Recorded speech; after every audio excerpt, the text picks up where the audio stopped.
What does it mean to truly embrace the Canadian Charter of Rights and Freedoms? Is it doing the bare minimum so that a box can be checked off? Let's take a short quiz to help explain the concept as it would apply to Section 10B, the right, when detained or arrested, to seek and receive advice from a lawyer.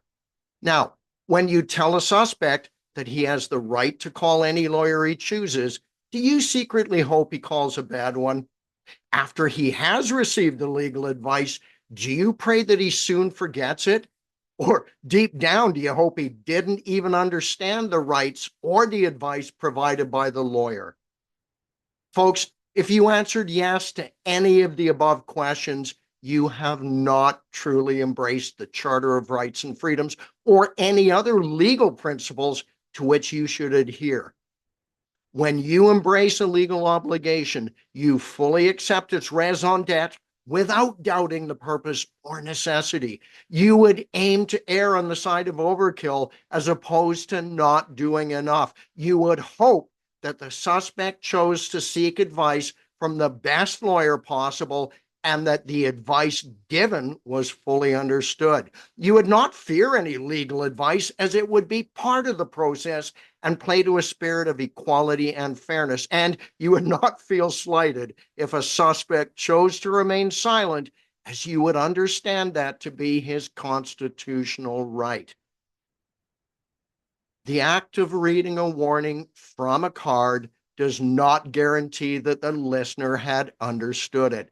Never assume that other people have the same level of comprehension as you until they have proven it. To help you, I've developed a mnemonic device named R.E.A.D, R-E-A-D, which stands for read, explain, assess, and discuss.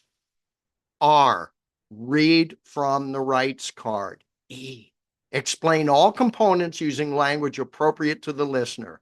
A, assess understanding by asking him to repeat it in his own words. And D, discuss everything and pose questions until you are sure he has unequivocally understood it. And I mean all of it. If it's clear that the person had understood, it would be acceptable to skip some steps.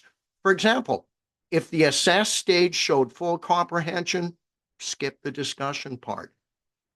Use it as a tool to launch meaningful discussion, not as a protocol that ignores context and circumstance. Go over each individual concept within a warning line by line, if necessary, and don't move to the next point or concept until having first considered all stages of the read process. One more thing. Audio record these important conversations so what was said could later be fully understood by a judge.